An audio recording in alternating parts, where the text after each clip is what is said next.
right, this is Play Your Part podcast. It's episode 19. This is part two, the transparency, awareness, and accountability portion of the podcast. This is your host, B. This is Ricky Monty.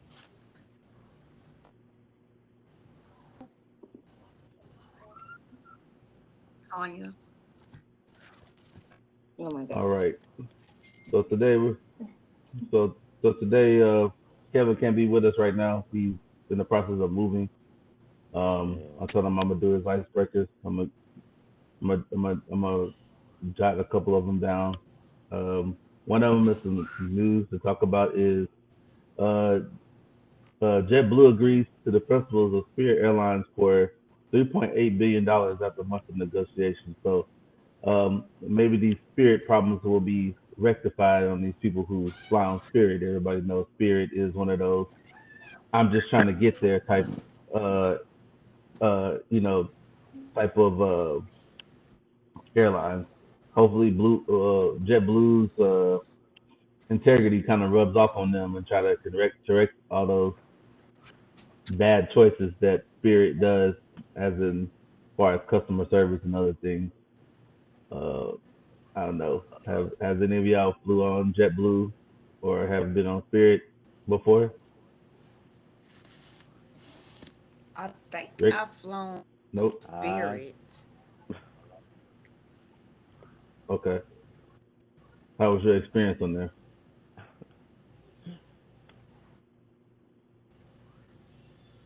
The face Me? alone just gives me the idea of it wasn't that.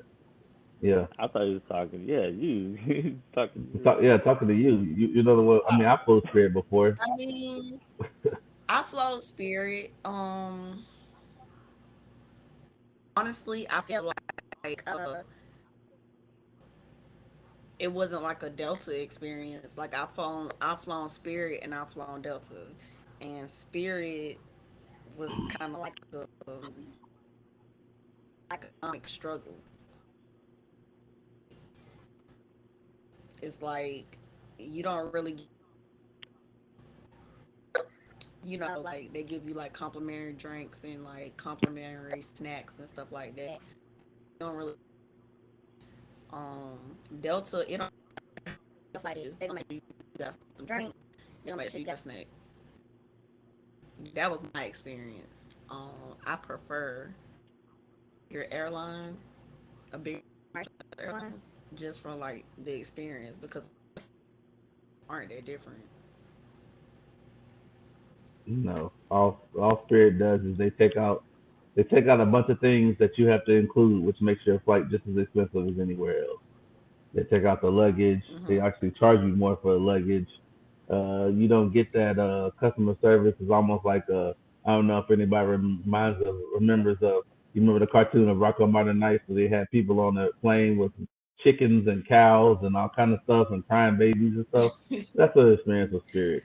You don't get that. You just it's like you're sitting in a bucket. Them hard plastic bucket seats that they make you sit at the DMV that you gotta wait for it. That's what the seats feel like. Yeah.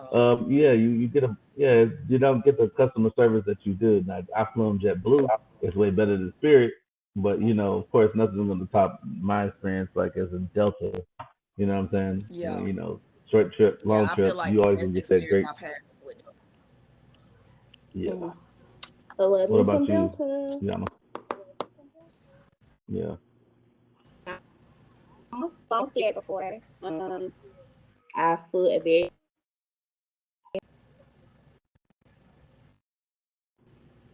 We can't hear you. All right. Yeah. She kind of exited out of there. So for me, I never flew Spirit or JetBlue, so I can't really comment on it. I mean, I'm always flying American Airlines, so you already know why. That's just that government rate. You're always gonna fly American Airlines. So, uh, I mean, I hope it works out for the best from a financial standpoint or a stock standpoint. I mean, just get your options in to do your sales in so you can be able to diversify that portfolio and start investing into these different airlines because of that merger. I mean, that's going to be something that's going to be good as far as that perspective. When I saw it, I was I don't just know, like, my they're just internet going to choppy. be, Yeah. they're just going to be able Um. to, merge that. Yeah. Yeah. Um.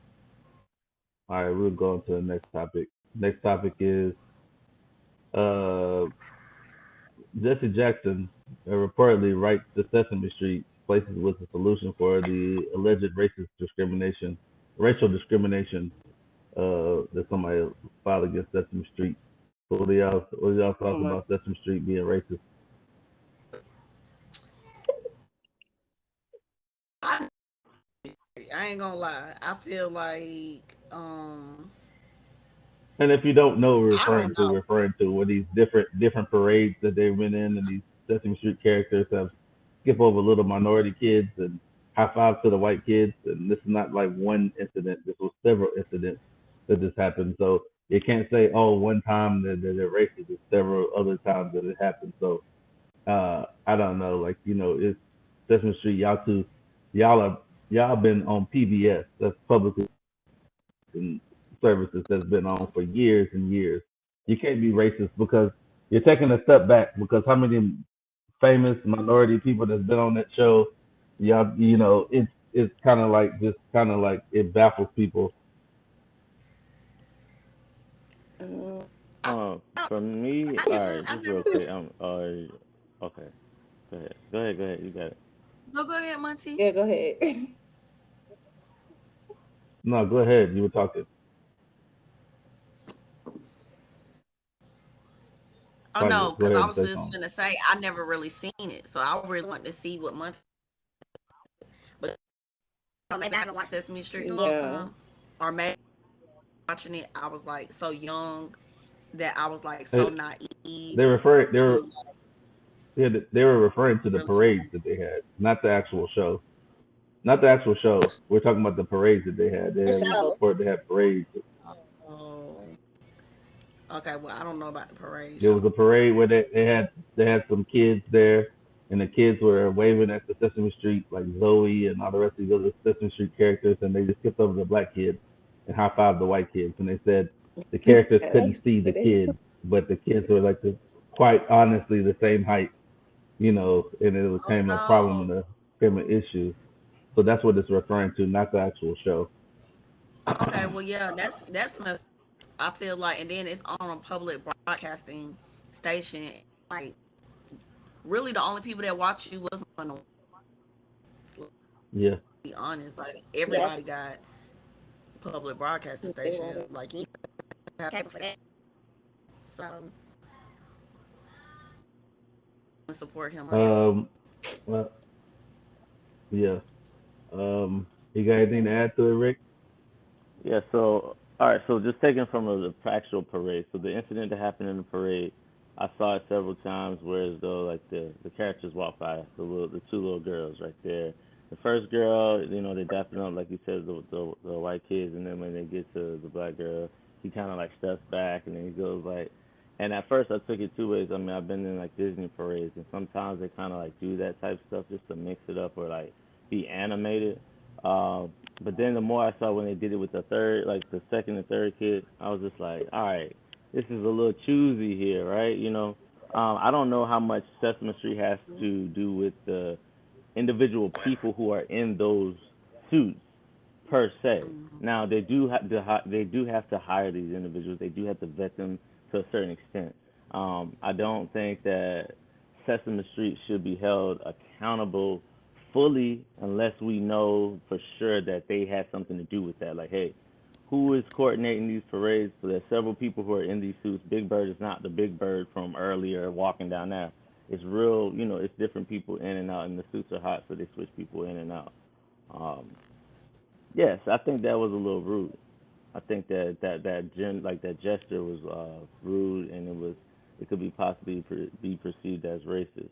Now, so as far as the Sesame Street show goes, the Sesame Street show was created for minorities. It was right after we had the whole the crack epidemic that happened, and it was them trying to put a show together that was based so loosely out of Harlem to have a representation of how the kids or the minorities in the area where they could still learn and be educated. It was a program that was for that to be created. That's why a lot of you see a lot of those artists and stuff go on those shows like Stevie Wonder and all of them. They were on those type of shows to try to promote that type of thing because what they were seeing is these kids didn't have any outlets.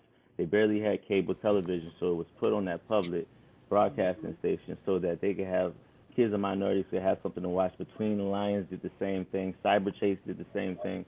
These shows were put on the PBS for that. So I think the overall mission for Sesame Street was for them to target a certain audience, and then we just fell in love with it and kind of lost sight of what that was. And now we have an incident like that within the parade. I don't know. We just got to really get more. I want more details before I start throwing the racism card at someone. Yeah, Yeah, I get it. That was rude as hell. It really was. When yeah, I saw that, I was like, damn, if that was my son, and his favorite character was Elmo, and then Elmo won't even dap him up. Yeah. Like that's traumatic for that child. You feel what I'm saying? So uh, that's just my Yeah, take I on agree it. with that. I agree with what you said too, because I yeah, feel like we can't necessarily say it's like because that individual All in right. that suit might be racist. Right. Well, let's yeah, just get him fired. You know what I mean? Let's not yeah, cancel Sesame Right. Street as a culture. Like, come on, yeah. we gotta vet these types of things and start putting things into perspective. Like, is it the individual or is it the people who coordinating this parade? The people up at Sesame Street in New York probably have nothing to do with that. What's going on? No, Unless they were in the Macy's parade and that guy did that. You know what I mean? Then it's more eyes on right. it. Where was it Uh, located again? I didn't see where it was when they posted in the shade room. I didn't see where that parade was though. Oh shit. uh, We're complete up top. It says the device is I, struggling to record. We stopped the recording to avoid the file from getting lost. Please lower the recording resolution in settings and try again. you're fine, Rick. You're live, so it's You still sure? streaming. Yes, I'm positive. It Um, says um, um, got another award-winning actress, Mary Alice, known for a role in A Different World and The Matrix. She has passed away at the age of 85. Oh, I don't know if you Man. know who that is. It's the lady from from The Matrix and from A Different World. Um, Hmm. just she's Mary Alice. She passed away at 85. She played on A Different World in The Matrix. So condolences to her and her family. And Bill Russell also. Um, Bill Russell has died at the age of 88. He died today. Nobody doesn't know who Bill Russell is. Is the 11-time NBA champion for the with the Boston same Celtics. picture like this, Yes, all his yes. rings. Player and coach at the You know same what I mean? time.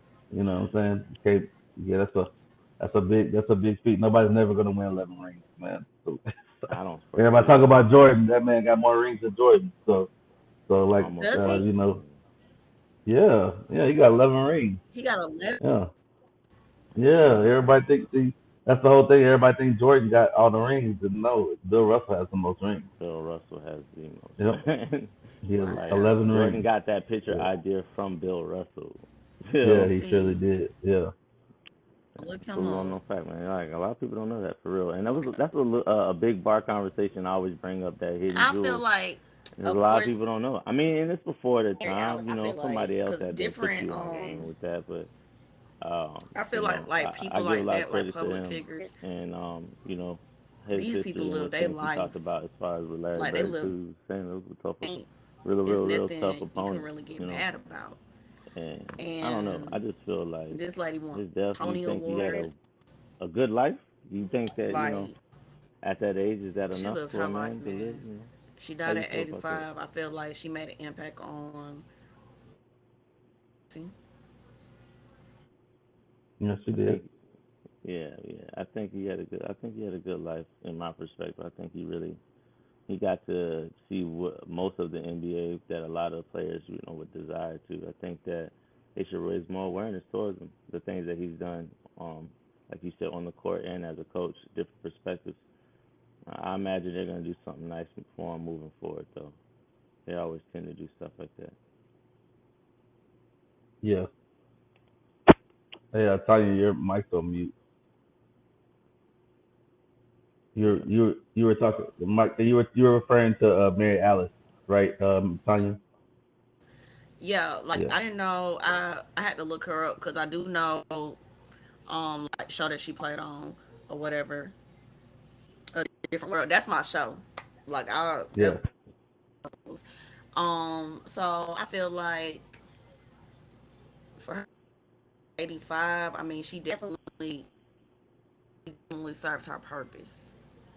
Now Bill yeah, Russell, I didn't really know who he was, but for you to have 11, I'm talking about 11 championships, bro.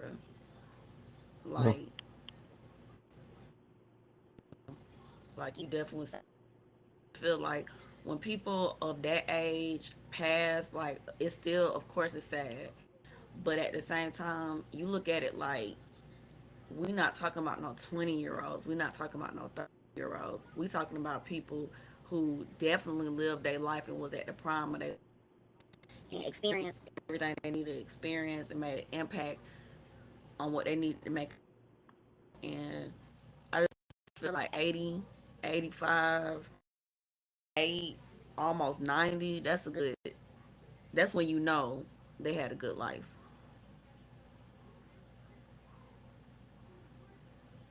yeah. She had a good life. I mean, it's good to be able to see out and live out, your time. They said she on To live. fences too. Yep.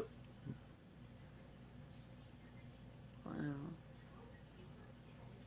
that's dope.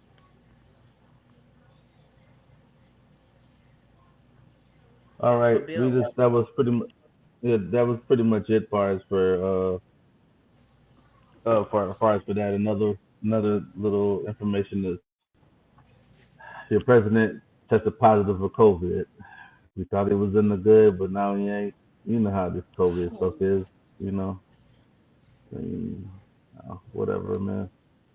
He obviously didn't get the um, Trump shot. I feel like even if you Listen, get the Trump so shot, they don't. did you see his like I'm experiencing response somebody to, I very guess, close to the me, nation, like you him leaning up because of against the HIPAA. I'm not gonna railing put with the their business dog, out here, saying that he but had I feel COVID. like He had did like a COVID just really little like response video, and it don't everybody in the matter comments was if you talking get about how he the was leaning up against vaccine. the Okay, railing. wait, hey, one at a time. One at a time. I, Go, Rick, and then you go, Tanya. yeah, I don't Oh, know I what's can't even going on hear with my Rick. screen. I can't see or hear Tanya, but I'm gonna try to like dual hat it. I'm gonna check it on my phone as well. So just raise your finger or something for me, B, because I can't really. I don't know when she's Yeah, talking or not. yeah, you But good. No, you good. Go ahead, Rick.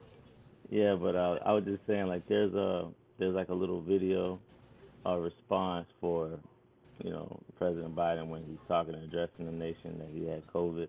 He's like leaning up against the rail and he's got his dog sitting on the little couch and he's just like, hey, I got COVID, but I'm fine. We're just working from home, with the dog. We're just gonna be working from home and taking some days off. Like a lot of people in the comments are like, "Stop capping! Like you really going through it, my boy. That they're really holding you up the whole time." And it's like, I don't know because I feel like everything is strategic when you do stuff like that. Like his team kind of tells him how to he needs to stand to look important or to look appear strong. All these things are into like taken into consideration.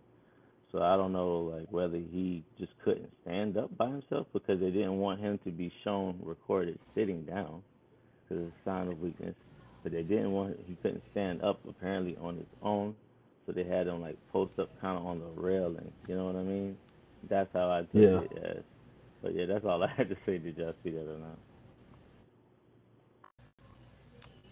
All right, go, Tanya. I was gonna say I just them things. I don't know. Call me a conspiracy theorist. I feel like that was just one of them things that don't happen, and like these pharmaceuticals are making vac, and you can look at like the stats is the people who actually got the vaccine are catching it more than the people who didn't get the vaccine, and it's like I don't know, like President Biden getting it, Trump. It's like, dude, like what behind it? Like, was this a ploy to like I don't think make no. themselves I money? always said give people credit and can't give people credit for God is in control. That's just my opinion. You can have whatever you want, but I feel like God's in control. So he touches who he wants to touch, and he doesn't touch who he doesn't want to touch. I appreciate and thank God for every day I never got it, never had it. I know everybody around me who has it, who's gotten it. It's, Um, I don't want no piece of it. I'm good. God, he protects who he wants to protect, and I just leave it at that. So I mean, it's inevitable. You can't hide from it. You can't run from it. You can go under it. You can't go over it. You're gonna get God regardless. Just be smart and protect yourself at all times. That's all I can tell people. You know, put a mask on. You know what I'm saying? You're a lot. If you're in a crowd with a lot of people, protect yourself. You know what I'm saying? Wear a mask. You know what I'm saying? If you know you got the sniffles and the cough, it's I'm not saying it's COVID or not. I think you just need like the only thing that that the Asian community, as in overseas, like in China and Japan, they always are with mask on, and that's just for I know that for them is for smog or whatever. But also too is like keep your germs to yourself. That's what that is too. It's like having your own. If you have a cold, if you have to go out, put a mask on. Keep it to yourself. Don't spread it amongst. You seen nasty people where people just be sneezing out in this open and coughing and and it's whatever. Man, crazy. just protect It yourself. really didn't pay attention to it until COVID. Like, Yeah, we didn't I pay mean, I've attention to always paid like attention about how. being. I mean, I Well, yeah, well, yeah. I mean, you pay. It's like it wasn't like magnified on like how I feel like COVID just like magnified the whole thing of like washing your hands, keeping your germs to yourself, people like other people's personal space. Like it definitely did. Like yeah. To I feel me, like it definitely I always made an hold that. impact. I think that's what I always held close to me is being in your own personal space in your own personal bubble. You know what I'm saying? And like, if you got something, if you know you got something, man, just stay at home. You know what I'm saying? Like, if you can prevent it, then that's cool. But the world's gonna keep moving regardless of But you how the doing something or president catch not. It's just sometimes you're amongst a lot of people. You're around a lot of people. You're around more people than anybody. He's probably in Disney World. Because many people you contact are people from everywhere. We don't know what people do after hours. I don't know whose place they be up in and sketching and sketching or whatever they doing. You know what I'm saying? I don't know what you be in their face and nothing like that. So I mean, you got people that's coming in here like we all taking a little mental break or get mentally fatigued about the whole COVID thing. It's still here, but we just got to be smart about it. You won't catch me in Disney World. I mean, or whatever in that situation.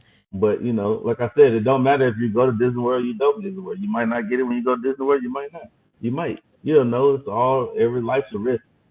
So I'm just saying, within that risk, just make sure at least you said, "Hey, at least I have my mask on. If I got to be on that, that's between me and my Lord. I ain't got nothing to do with that after that." So, but Yeah, that's true.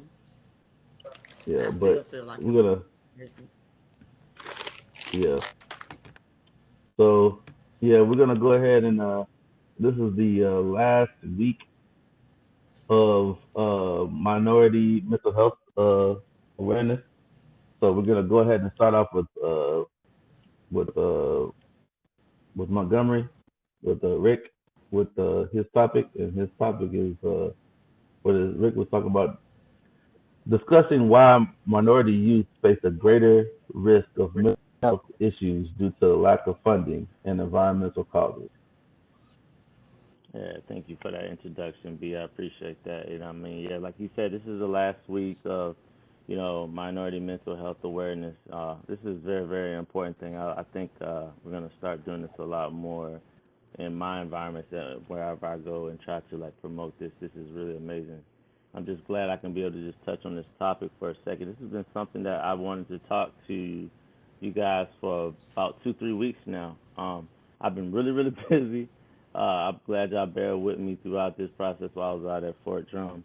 but just something I saw on television, a little segment, and I took like just started jotting down notes about it. But it was about the reason why the minority youth face that much are at risk at a much higher rate is due to the fact that they are in these environments where they have to worry about so many other different statuses, let alone the skin color, but also your socioeconomic status, right? You got to think about so many other things when you go to school, you're already being, looked at or perceived a certain way. When you go home, you have the lack of that, of the food or, lack of water, the normal necessities that they hear their friends talk about. And this is not always every single case, but we're talking about as a whole of the 65 to 75% of minorities that grew up in, you know, a poverty background, it was passed down. It was something that was taught to them that they saw their parents had to go through, and they face these things a lot more between the ages of 12 to 17. This is when they see that the mental health issues start to arise. Now we all know and probably have seen in one shape or form, whether it be within ourselves or someone else, that oh, you see mental health, it's a sign of weakness. And we hit on that a little bit about those stigmas. This is also tying back into the fact that the government knows that this particular area will face these issues. They will allow you to get WIC. They will allow you to get these types of foods that they know are not nutritionally going to be nurturing to that child. So in return, those children would then be more faced with depression. They will have these anxiety issues due to the lack of things that they will be exposed to. And you can go to a better food market somewhere else to get better produce, but with what money? These kids are hearing their parents talk about the lack of money that they don't have. The parents then lash back on them and makes it seem as if though that they have something to do with that. It's a lot of added pressure along with trying to go to school and deal with the peer pressures there. So just a one quick question I have to y'all. That was just real quick of what I went through, but the question that I have for y'all today is that how do we mitigate that risk? What can we do at our level as adults now, seeing the things that we went through that we may have joked about to ease that type of pain that we went through? But what can we do now at our level to ensure that this next generation of youth moving forward don't face these same mental health risks and to try to somehow reverse this effect? B, what you got to say Um, about that? And I guess oh, never mind. We're gonna start off. She already on it. Y'all love it. She's like, I knew what what because you got. and like where you coming from, because I feel like a lot of times, and I had touched up like when I had made a talk about this. Actually, I made a stat about this a couple weeks ago because I had for therapy, and it wasn't necessarily like she had like a big or anything like that, but she just has just like normal childhood things. Like she has seen a divorce, just like stuff like you're saying, like it's like typical minority things that I feel like as a child we didn't really attention we needed. It's kind of like most of our things were on some like, okay, we're gonna take you to church, we're gonna take you to the altar, they're gonna pray for you, and then you all right. But nowhere in there did you, and not saying that like our parents did a bad job. I feel like they just worked with what they had. You know, they did the best they could for what they had. Another alternative to it. As far as like parenting goes today, as far as our generation goes, I feel like we're a lot more open minded to other things, not just disciplining our kids, but talking to our kids, and not just taking our kids to church, but also like taking them to therapy, There you go. counseling, seeing Mm, what's wrong with them, seeing what's going on with them. And my personal experience from it was like I really just used my resources. My daughter was like going through her whole little preteen thing, but I noticed that she was also depressed, you know, and I just ended some of her was acting out or whatever. I used the resources of going to her counselor at her school. I actually, because most of the time the kids go to the counselor or the counselor, the teacher might notice something in your kid and then they send them to the counselor and then you got a counselor in your business and, CPS and all that stuff.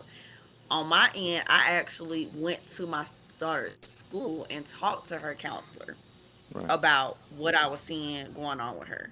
And set me up with a program, and it's called like Georgia Hope, and it's for children, and it's basically like a counseling and a therapy thing, and it's free.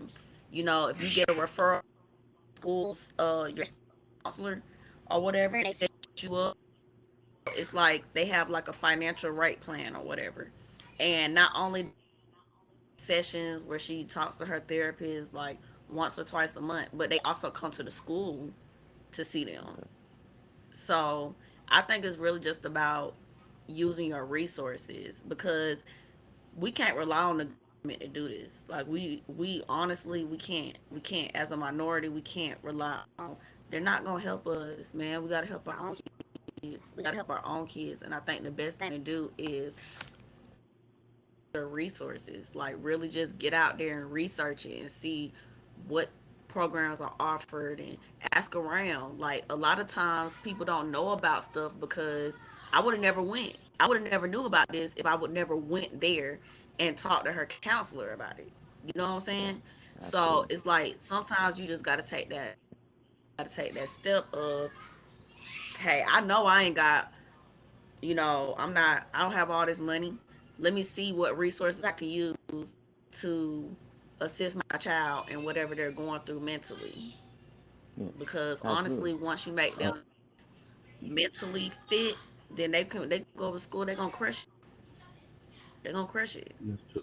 Yeah, that's true. Yana, you got anything you want to say on this?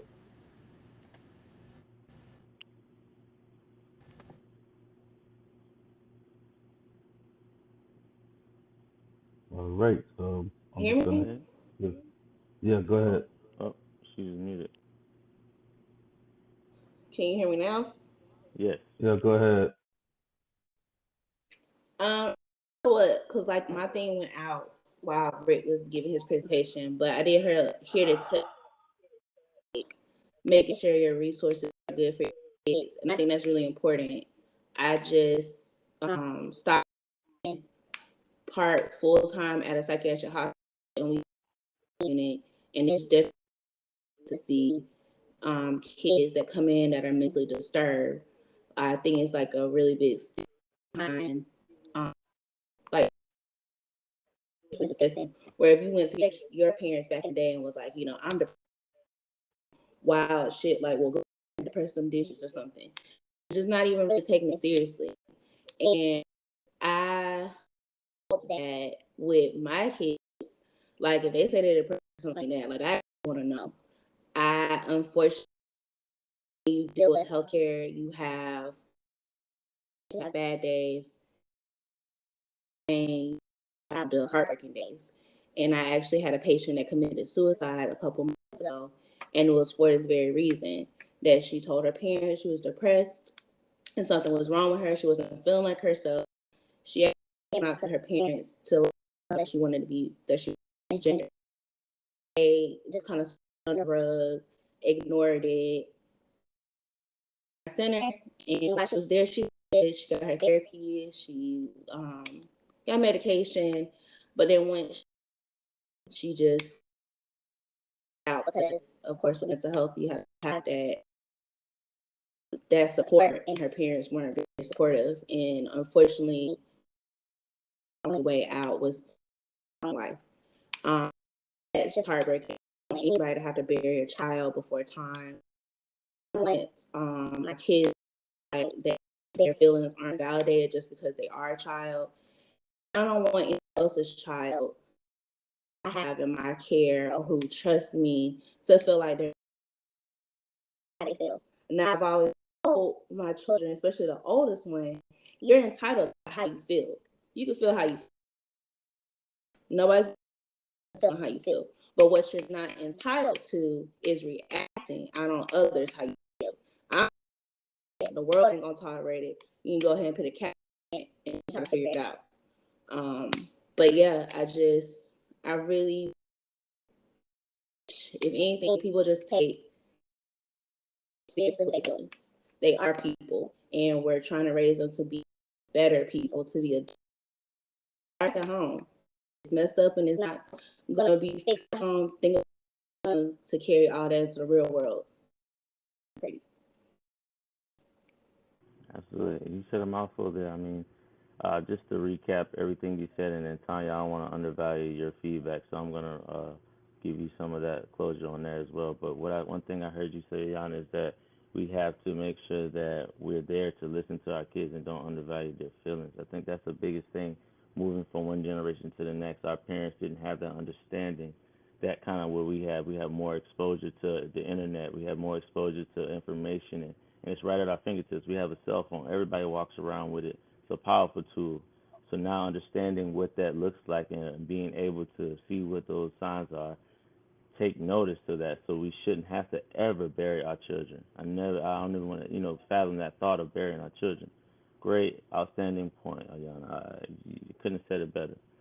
Tanya, as far as you, reaching out, utilizing those resources, right? Georgia Hope, that's an amazing program. I had no idea. I just wrote it down. I mean, I know a lot of people in that area. I feel like this is the type of things that we have to start raising that awareness and letting people know about these programs, right? So that is a governmental program. So I wouldn't say that, the entire government is bad. I understand what you meant by that. But there are certain programs into place that are put there so that we can help. And I think prior to this generation, the problem was is that the parent wasn't having the time off to take out their child to go see that counselor, right? So that system's already created, right? So that your parents have to work those double shifts, so you don't have time to focus in on little Sierra's work ethic when she's at school, or notice those signs that she's depressed. So you're too busy trying to make money to try to make your ends meet, that you're stressed out, the kid's stressed out. You don't know your child. You're expecting the system, the school district, to raise your child. Now you're mad that they're failing, the kids are mad that they're failing, and the cycle continues, right? So now that we have more information, we can empower ourselves with these tools. We can utilize programs like the Georgia Hope Center. We can identify, like Ayanna said earlier, and start nipping these things and capping it off there. B, I only allowed you with 50 seconds, but I think that they said a lot. I just want you to bring us home. Well, I can do a great analysis of this, guys, and I always said this to people. Hey, how about you spend more time with your kids? They ain't here just to be pieces. I say that, and people, you can make the time for the stuff you want to make the time for. My goal is, as long as my kids are around me, we play the game. We call uh, we call it store. I used fake money, and I gave them $400 a piece, and I told them here's some things in the items in the store, and had them identify what each one of the bills were, from $100 bill all the way bust down to what a penny is. So when they identify what it is, you know what it is. Then we get to the next step of how much this is worth. You bought this, and this. Explaining, explaining to each other. You know, Elijah was. It's like each one teach one. Elijah was sitting here explaining to his sisters how much you had to give. You had 20, 10s, $50 bills, fives, and $100 bills. And he explained to them what different variations of what you can give them for as change. And then I explained to him how much change you would like to keep in your pocket. I don't want a pocket full of one. I probably want 10 $1 bills, and that's it. Fives are just doesn't matter. Tens you can keep whatever. 20s whatever, and nobody really walks around with $50 bills. Let's just be real about it. Unless you like it like that, or got it like that, then go right ahead. But it's the spending the time and explaining to them. Even talk about sales taxes. All right, this is how much the sales tax is in the city of Austin. Add that to what your price is how much your total is going to be, and showing them that the percentage of that, and explaining to them what money is. You know what I'm saying, on how to budget your money. Hey, you got this much love. Where hey, you need you need some eggs, you need some milk, and you need some bread, and also too you need that pack of chicken. But this how much money you got. So what can you do with this? This budget you have? setting budgets for each other. Money, kids think that it's just swipe the card, just swipe the card. No, man, you need to know how to count money and know what the value of a dollar is, and also showing them that because they may be at the levels where they know it, but I don't want my kid walking around talking about I got about 10 monies on me. What can I get that? What are you talking about? Money's what? Right. What are you talking about, bro? I'm about to hit this dude over with a lick. He don't even know what he's talking about. I'm about to rob you all your money. So you Right. gotta learn 10 money. how know how to count. Yeah, 10 monies. I got 10 monies. I got 100 monies right in my pocket right now. What you talking about? You know what I'm saying? You sound crazy. You know what I'm saying? So it's almost like spend that time with your kids. You know what I mean? Like have those conversations with them. Don't come to them and yell at them. If they're coming to you with a problem, come to them with ease. You would want somebody to come to you with ease. You come to them as you want to be. Somebody want to come to you. So spending those critical times and those moments with your kids is very important. Do it as much as you can, often as you can, or whatever. They remember those things. You know what I'm saying? I put a post up saying I want those classic, memorable Saturday mornings where we eating breakfast and we're there cleaning up the house and eating breakfast and folding clothes and stuff like that. And then we go out to the park or something. Make your own classic Saturday or weekend or weekday or whatever, because you can be the one who can do that. You're the one who's there. The teacher's not there with them making those moments, but you have to make those moments with them. So however that looks like and whatever that is, make it happen. We spend money and spend time on doing other stuff. It cost me $20 for that fake money. It came to my dead door the same day at Amazon at 3. Picked it up. We was over here told the money, y'all want to play it tomorrow? Yeah, we want to do it tomorrow. And I understand what money is. You know what I'm saying? So I think that's more important. That's more important. The rest of the stuff is important too. But spending that time with your kids is very legendary for you to understand that and how impact it does on your kids. So, all right. So, we're just gonna go to Tanya with your topic. If Yana, whenever Yana comes back in, we'll try to get hers at the end. I'm gonna explain. I'm gonna talk about Tanya. So, Tanya's uh, so Tanya's topic was on mental health and the single parent. So basically, I feel like as a single parent, I think that as a married, anything you do at parenting can take a toll on them. But focusing a lot of attention on if even if it's one child or if you have multiple children, you're taking a lot of energy from yourself, um, spiritually, emotionally, financially, physically, and you're someone besides yourself. So I had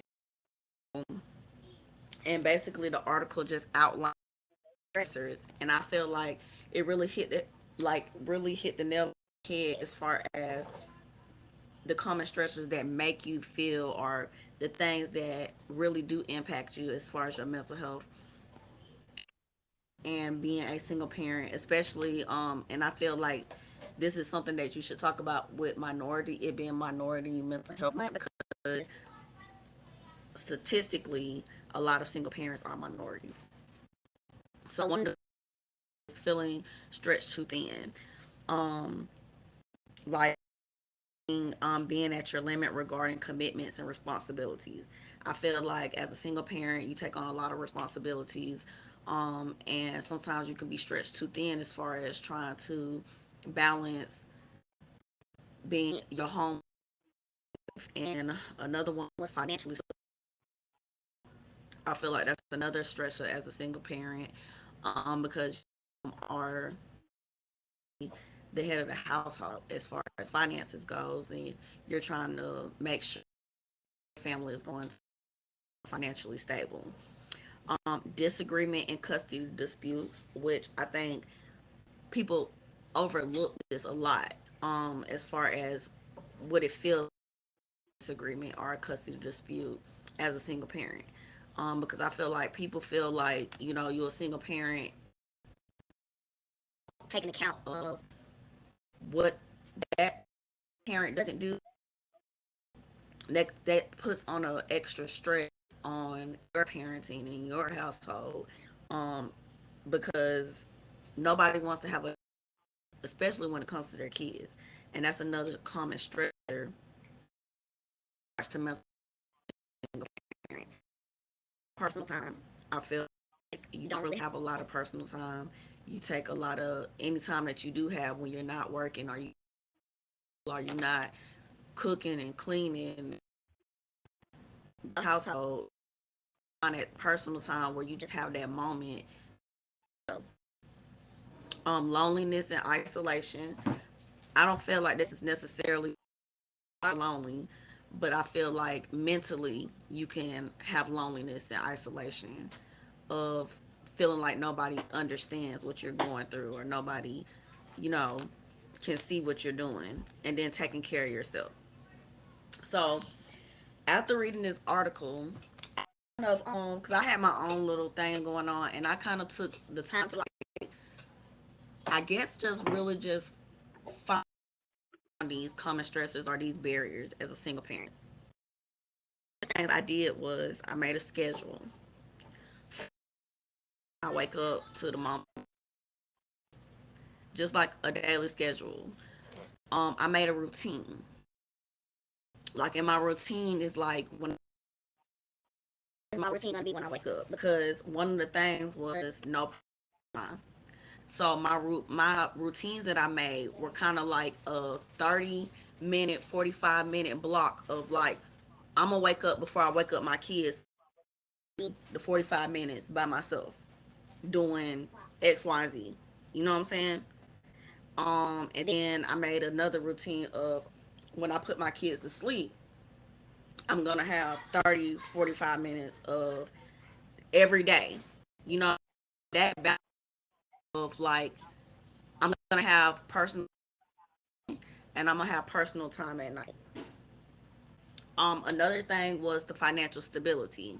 I also made a budget of getting in, like, my income coming in, and what I have to dividend out, and what I can put in savings, and what I already have in savings, and where I want to be a savings, or 6 months from now with my savings, or a year from now with my savings. Um, Another thing was, hold on, move, loneliness and isolation. I feel like get lonely, but another thing that I also did for me, I had to identify the pillars of my life and my kids' life. When I'm of loneliness, or I'm having a feeling of people that I'm reach out, and I feel it's really important for you to find people that not only genuinely support on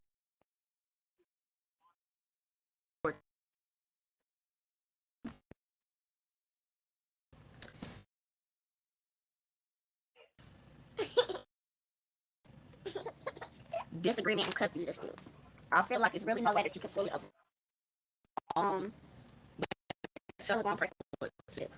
But I feel like the way that you kind of being a stressor in your life is, one, we're gonna have an outline plan, and this plan is going to be executed. Um, and if we have to do it legally, it's not. If we are mature enough that it doesn't have to be um through a court, then that's fine too. And then you also have to get yourself in the space of, you can't really put your energy to somebody not being a team player. And it is where you just recognize what you bring to the table as a parent, and you focus on that, and don't focus on what that other parent's doing. So those are just some of the things, like, after I read the article and saw what some of the common stressors are, those are just some of the things that I exercise on, like, common stressors, or many, limiting my stressors in my life and my mental health. So that's pretty much all I had. Y'all, the floor is yours. Yeah, as far as for me, that was a pretty good critical point, especially uh, time management is the whole basis of everything. Like how you look at your time, uh, it's pretty much value on how you value your time. You don't value your time and talking about, oh, I never have no time for myself. The question is to myself, do I make time for myself to have that time? If I don't make that time, I can't get mad at my kids because they're kids. You know what time they wake up. You know what time they operate. You know, to spend that extra time is quite critical. I don't care if you pray, meditate, drink some coffee, just sit in silence for 30 minutes of your day. Make that a priority in your lifetime, and you make that a priority in your lifetime. You just have to. Everything else is pretty much what I got a gist of what you're saying is making priorities is very important and critical to your time frame. So making a time frame of the kids get off at this time of school. Well, you know what? An hour before they get here, I'm gonna have my piece. You know what I mean? Or you should get that Right. piece before that. Whatever errands you need to run them errands. So when they get there, they can have their time because everybody has to have Right. their time, not just you. And especially when you're talking about you're sharing parental co-parenting or whatever that looks like, the dynamic looks like for you. You got to make sure you put your time in saying like, hey, this is what time you need to pick up little Johnny. This is what time you need to do that because I got a life and I got stuff going on. You know what I mean? Don't the other person needs to just worry about little Johnny, and that's the only thing that we got going on. Is the kids, and make sure you pick them up on the proper time. Not just say I'm gonna go pick y'all up and then you don't never show up. That's not time conducive to everybody. And if you're not gonna cooperate, you're gonna get cut out. So when you get cut out, And don't that look was sad and definitely look mad because that's you get right. cut out. So if you get cut out, you just get cut out. I didn't do this to you. This is the time that you choose that you didn't want to spend with your children that you didn't want to spend with time with, and their time is valuable just like yours is too. Because nobody wants to sad to see when the other parental says, "I'm gonna pick you up. I'm gonna pick you up," and then they sitting by the door at 4:30, then came by, and 5:30, then came by, and 6:30, then came by. Sad to see your kid looking out the window. I thought my dad was coming to pick me up. So you know what I'm saying? And like you gotta have that real conversation with them afterwards, because nobody never wants to feel neglected in a situation like that. So very important to create time and have other people respect your time and your kids' time. You know what I mean? Their time is just as important as anything else. So you have to set parameters at your time parameters. It can't be if you're gonna be late, tell me you're gonna be an hour late or something. Don't tell me nothing. So like that's the most important thing is having that communication of time management. If you said you was gonna pick them up at 6:30, don't be no 5 o'clock or no 5:15 rolling up here if you ain't gonna be here on time. So yeah, that's critical to me. It's critical for that. So Yeah, and I just when I read it, I just went ahead and just was like, okay, what you need to do, Tanya? Like, what do you need to do to like mitigate some of these stresses? The whole okay, they said financial is one stressor. Okay, let me make a budget. They say time is one of the common stressors. Okay, a, a routine. Let me make like you said, like let me schedule my routine, my personal time. Um, and then feeling stressed. Let me make a schedule. Like you said, time management. Let me schedule my day around my kids. Let me make sure that I literally wrote this stuff down. And like, even if I don't stick to it, just like, you know what I'm saying? Like, I do it every day. right, It's like something that I have written down that I'm mentally making a note, and it's something that's like it sticks with me. You know what I'm saying? Mentally, where I know, hey, it kind of gives you like a peace of mind of knowing that you got a roadmap. You know what I'm saying? So as yeah, long as I got a roadmap, I shouldn't really get lost. yeah. Hey, Yana, you want to put down for the last visit with your comments? I think think she had a good point of making time for yourself. I do that myself. Um, I didn't know it was something that could be done, but I do take 30 minutes before and have coffee and just sit like literally. And then of course in the afternoon, well at night after they've been put to bed or whatever. And then it's wind down time for me to go to bed. So it's really important as a I guess it's to just really have your own time because life is overwhelming. Kids be crazy. School from the start, schedule, work, personal list. And at the end of the day, sometimes you just deep or how to psych yourself up, just tackle on the day. So it's absolutely just having your own time. Um, that the budget actually came up with this.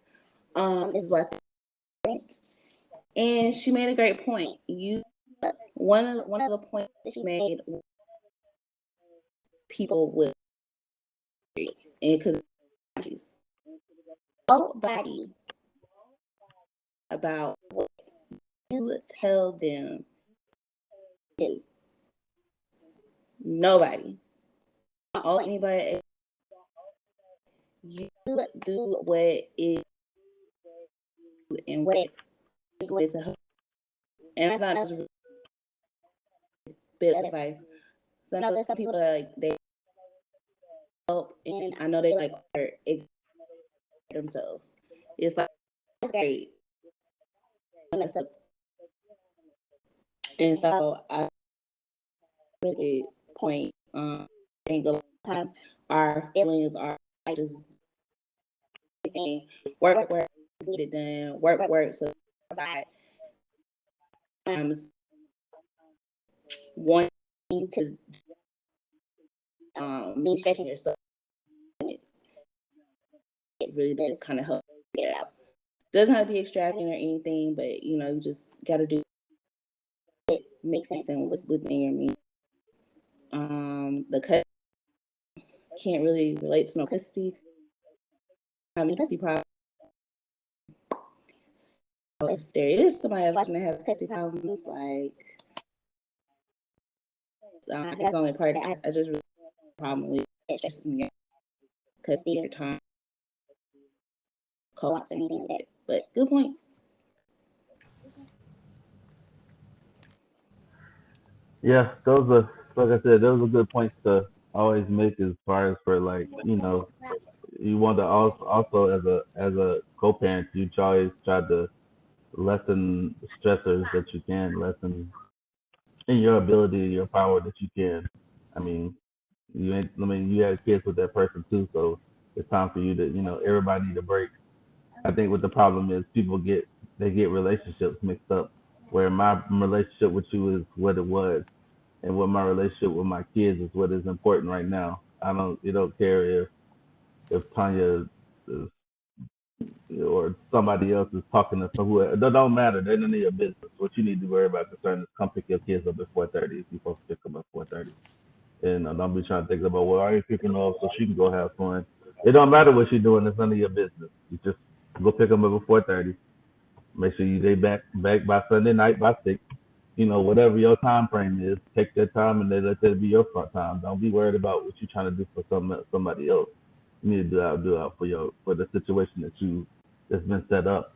And I think people they do a lot of stalling or whatever just to do it for no reason, no apparent reason sometimes. But it's very important for people to have that time frame and space. Like sometimes, like I said, you want to miss your kids sometimes, not be, what I'm saying, like them being gone for the weekend and they've been gone. It gives you time to just be you and do what you need to do and handle what you can handle when you don't have them. Because you have a life just like anybody else does. So I think that's just you have to respect that common boundary with that. I feel like 'cause I even about this. I feel like you have to have like when it comes to like co-parenting because I feel like one of the biggest stress that that website talked about was like disagreements with paternity or custody disputes, and that is like a big stressor. And I feel like was and like being honest, like just understanding, like sometimes you have to just be honest when you look at the whole perspective of your whole co-parenting situation. You have to be honest and recognize: are you really co-parenting? Like, are you really in a situation where you're actually co-parenting? And then when you realize that you may or may not be, then you have to be mature enough to understand that whatever relationship the person had for the children, or during the conception of the children, or even after the children were here, you no longer have that relationship. You have to be mature enough to understand that whatever reason, because it really does not matter what the reason is. You have to deal with the fact is that y'all don't have a relationship anymore. And you have to be mature enough to understand that it doesn't matter. That relationship does not matter. The matter on hearing out going forward is these children, the welfare of this child or these children, and that should be your focus. When you focus on that, and when you're mature enough where that's your tunnel vision, the welfare of my child, you don't have these issues as far as all yeah because X, Y, and Z, and I'm not finna pick up the baby because you trying to go have fun, or I ain't finna pay child support because this, that, and the third. You don't care about that. When your main focus is the welfare of your children, it don't matter. It don't matter what that other parent is doing. It really does not matter. But I feel like once you get in that whole, once you look at it and you have an overview of it, weave out these stressors that's in this article. You just have to have like a game plan to it. You know what I'm saying? You just have to have a game plan to how am I going to eliminate these stressors, because all these stressors that they're real stressors when it comes to mental health and single. So you just got to have a execution of how am I going to get rid of this stressor. And that's pretty much what I did when I came up with my roadmap. And but I don't know if you found Yeah. something like if you said cleaning and cooking.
I can hear you now. I can't hear Brand. He's muted. All right. Giannis, your topic is on better mental health care for Black men and boys may start their own barbershop. The floor Did is I hear the yours. like thing I said? Like no. Yeah, we heard what you said, and I was saying that we talked about those boundaries as you know, co-parenting should worry about only co-parenting, not what take a little right now, and so you can go have fun with whatever. Do No, It's that's none of your business. What you need. boundaries I was talking about. She said you should focus on co-parenting, which is correct. Well, Another point, your relationship is the same, and not that with her saying that with your not being the same, and you just co-parenting and raising children, you're not the same. You were those people when you, so relationship um whatever you can't it's just not in those into boundaries, respecting those other person's boundaries and vice versa, because that. But this topic, Tanya.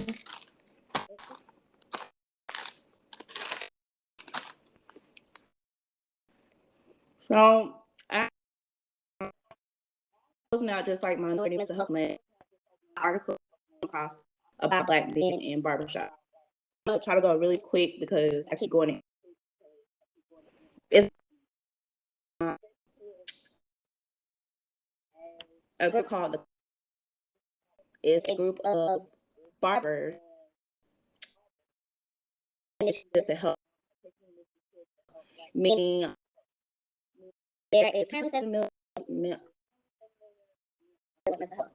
The barbers that are organization that are training to cope and to deal with mental health training, and they are also recognized by the American Association. It's headed by Lorenzo Lu. His mom was jailed when he was younger. Was the system. And one day, or when how he can make an impact on the community, and he came up with the idea of Black men to go to the barbershop at least once a week. Why not be that Black man can talk to about mental health, about saving their life? That person, and from committing suicide or from making a wrong, they sat in your chair with you while they cut their hair. So he wanted to just the interview, and it was kind of a lengthy interview. He just wanted to have honorable men who don't have any resources. Last week, it's not a lot of people of color, and so that's when in the behind it, a lot of people kind of don't want. On a barbershop, beauty shops, things like that, they're like pillars of the community. They have to talk to my hair for hours and hours. Barbershop is one of the and that's their job. The country where felons can actually train and become, et cetera, et cetera. So, look, I had to come up with this organization. It's about, it's just another resource for a minority group. Might not take initiative to seek mental health, or they might not have the money or the seek the one thing they do have, because barbershops are hit shops. I think it's really cool. This I said barbershops are doing like initiatives behind like heart, diabetes trials, like that. I just like that there's, and that if anything, because that do service for us,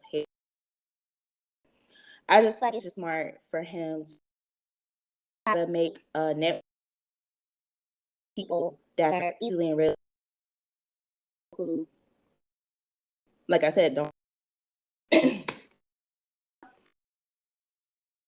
It's called Confess Project. Confess.org is the organization. If you're curious, I would be really shocked if I asked a barber and they be like, I'm a member. So makes me want to ask now. Yeah, that do. Um, I would like to ask, like, a stylist or something if they ever heard of it, because I feel like you said, when you go get your hair did, that's very vulnerable to me. Like, that's why I'm very particular. I'm very particular about who I let do my hair. I'm very particular about who I let do my kids' hair, because of the, like, the vulnerability that you have when you're in somebody's head. That's why, like, I take that really serious. Like, I'm not gonna let anybody touch my head, because when you're doing my hair, I only go to a certain amount of people anyway, and it's like, it's not even more so of like, it's the quality, but then it's also the experience, so the relationship that I have built with them. It's also the, I know I can go in here, I can get my hair did, and I can feel comfortable. I'm comfortable. Like, I can talk to this person while they're doing my hair, and I feel like that's just a type of vulnerability. So I think that it was awesome that he even came up with that idea of, like, you're right. A lot of people don't have resources. A lot of people don't have health insurance. A lot of people don't have financial the financial ability, like, go out here and get health care. But a lot of people go barbershops and neighborhood barbershops, and I feel like it's not just barbershops but beauty salons as well. I feel that's something that should be um, the female community as well, because just like barber of connection with their clients, I feel like hairdressers do too. So I do want to note that they did, granted, they're also funded by Gillette. So if you buy Gillette products, some of that money is being funded for this organization for them to train barbers, deliver mental health services for clientele.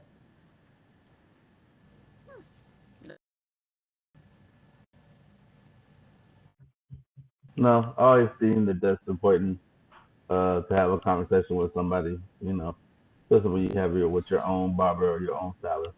They kind of know something about you, kind of knowing what type of date you have and just by posture and how you really, I guess, really reacted to things. I think it's a lot of it throws some people off because some people don't talk about their mental health or whatever. I don't feel like it's not. I don't feel like it's invasive. I just think it's a certain with them they're being trained and have a certain type of tact to talk to people. You know, we don't have to go straight to the nitty gritty. I'm just gonna have a conversation with you. You know what I'm saying? Seeing if everything's all right and genuinely do it because you care and not because it's like you're doing it because you have to have a conversation. You can do it to anybody who come in your chair.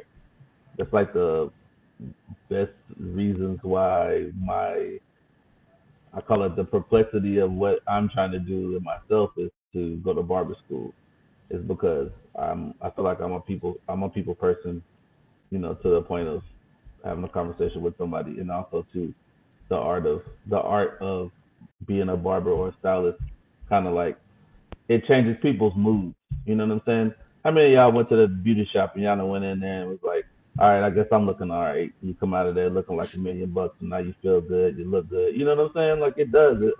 It Yeah, builds your that's self true. esteem. Like people don't know a simple haircut. I don't care who it is. It's not about me getting paid about this haircut. I mean, I do want my lettuce, but it's just the fact of looking at somebody's mood totally changes when you cut their hair. A simple haircut or getting your hair done changes your whole self esteem, and people don't realize that it does. So it's a game changer. So having somebody who can change your style and your look and also build your self esteem up also with that is kind of like a plus and a plus. So like that's like a pretty much the best person to have that conversation with.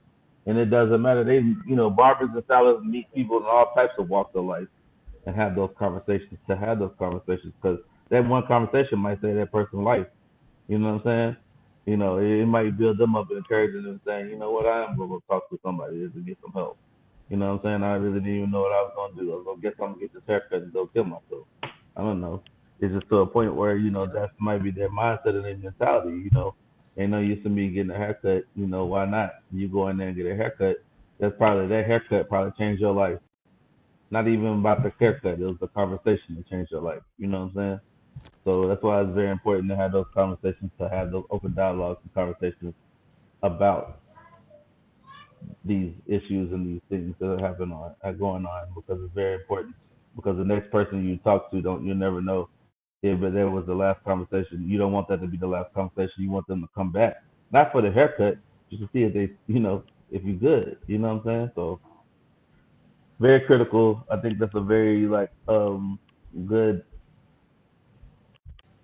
intersection, or a segue into like being able to have those conversations with people, or whatever, in those positions. So Yeah, I think it was a brilliant idea. I feel like it's like that's why I said I'm very, very particular about who does my like most of the people who do my hair, it's only three people. I go to one person for like natural styles and one person for weaves. And it's like out of those three people, like a personal relationship with them outside of, you know what I'm saying, transaction that we doing. And it makes it easier for me to go in there. And when when you go up in there, you might be like, man, my hair looking like trash, and I'm not in the mood, and I'm having a bad day. Every time I leave there, any one of those people, I feel better, because like not only have I got my hair conversation, like they didn't talk to me. I'm sitting here telling them what's going on, and it yes, and you can tell that Mhm. like they're genuine about the advice that they're giving me about it. Yeah. It's not and it's somebody that I can trust, because I know that when I leave this Mhm. seat, I'm not gonna hear nothing that I said. The seat, I'm not gonna hear that from nobody. Go back to nobody. And I feel yeah, and I feel like that's the type of you know record that you have. And if they are opening that up as far as like helping the community with mental health, I feel like a barber or a stylist, that is the best person to go to for mental health, because not only are they building your self-esteem with that service that they're providing you, but they also can talk you through something that you might be or emotionally. I wonder now, like, see, um, like when they be asking you deep personal, to realize like you were you Mm-hmm. care, or were you asking me those questions? Um, so state. Now that I know about this, kind of scared. Yeah, It's soothing at the same time. yeah.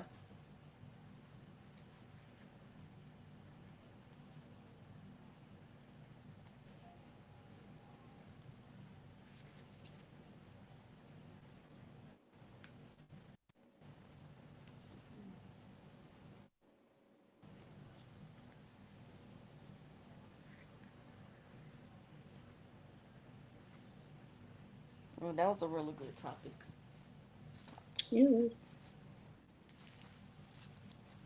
B, did you have a topic?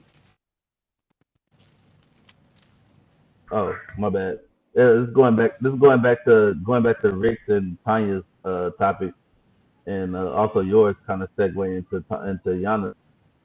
What can we do as a group, as a people? Like, we need to just maximize on what we have, and then be able to like have to kind of like rise and overcome, how we've been doing. But we have to be better at what we're doing. We can't just keep doing the same thing. We got to do things to build and improve on ourselves as a people, and then ourselves individually. You know, the government, you can't rely on them to do something for you. So you got to step in and do it yourself, because at the end of the day, it's survive and maintain. And we, as a people, we've been doing it for quite some time. We just need to continue to do that and be able to maximize on what we have. if we need to talk about something mental health, we need to go and have that conversation. Not just sweep it under the rug and think we're gonna, be able to pray it away. Like I said, and going and advise of that, God helps those who help themselves. So if you're not helping yourself, the effort on the other end is only going to be assisted to you when you do go get that help. So it's very important for people to go out there, have those conversations with your kids, have those conversations with each other, uplift each other, don't tear each other down, and and as a whole, we always say we the best is what we put ourselves out there to be. So um, I just hope that everybody just kind of like just we don't do that. People don't do that with the old school stuff. Is being able to like help rear raise each other up in elevation instead of like tearing each other down. So like we just need to do better jobs at that. I feel like a lot of this is like a social media era, like a era of like Monty was saying, where you have information right at your fingertips. Like everybody Mhm. has a phone. You got kids walking around Mhm. elementary with phones. So I feel like if we use that platform for other things besides what it's been used for, because a lot of times these platforms are used for like, you know, clout or bashing somebody or posting somebody's, you know what I'm saying? And I feel like maybe we should start using those platforms for like you said, helping the community. Because to also piggyback off what you were saying and what Munty's saying, it's not necessarily like the government don't care, because it's a lot of resources out here that the government has put out there for whatever reason. People don't know about it. Mhm. Into a lot of people don't know about these resources, and then a lot of people see these resources and then they be like, oh, I don't want to use them. I feel like my whole thing was like, when I came to my life where I needed my resources, I use my resources as a stepping stone. I use it as, man, this is gonna take a load off of this, so what do I need to do now to get to this place like a year from now? And just really and network and ask questions and get, and not just get on the internet but get in the community and talk to people, because a lot of times is that you don't know what resources are available, and it's a lot of resources available, like a lot. And it just is really just about how how persistent you are on like what you want to do, like what you want to get out of life. Persistent are you with that? Like, how hungry are you? You know what I'm saying? Are you gonna sit up, give it to you? Are you gonna sit for it to fall on your lap? Are you gonna get out there and you gonna use you can get to get that job to get it done? It's just, I feel like all these topics, monthly topic, Yana topic, my topic, about we just really need to come together as a minority and like use our resources in our community, man, and share it. Like when you find, share it with somebody. That's I think a lot of people find a resource or find get some information and they don't even tell nobody about it. They just keep it to themselves. well Like, that's the deal about what I say. My philosophy has always been knowledge is always supposed to be shared, not withheld, and the people who withhold it, knowledge facts. is just the evil, are just as evil as the ones who want to stop it. So if you find out something about it, don't think it's like some kind of like some Lord of the Rings kind of keep it to yourself. Just more share Yeah. knowledge, have knowledge, spread knowledge or whatever. I think a project that I kind of want to try to say and find the resources like creating a resource website to where like each state, like if somebody has something and then they know it's a new resource that's in that state, they can just be able to post it on some kind of forum.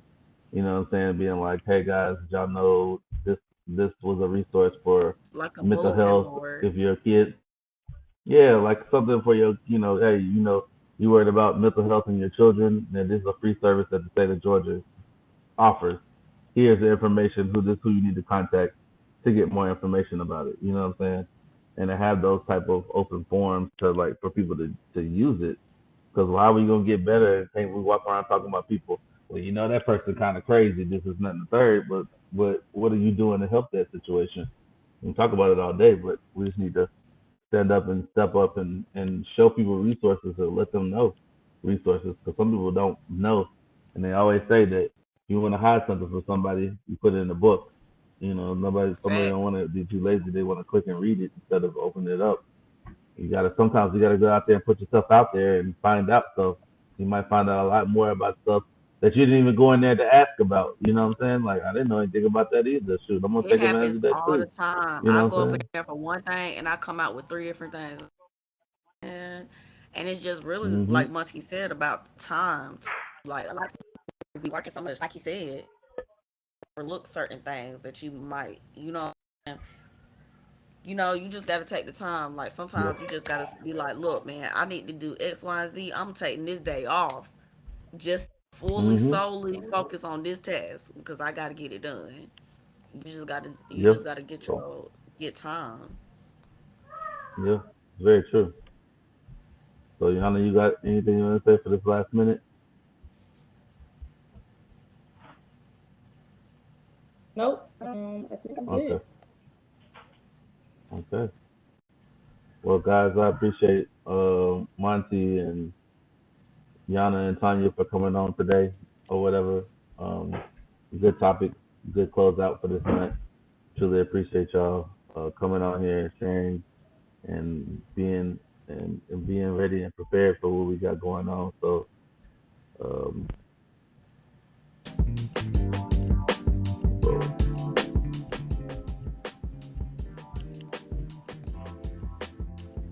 so this was Play Your Part podcast. We out of here.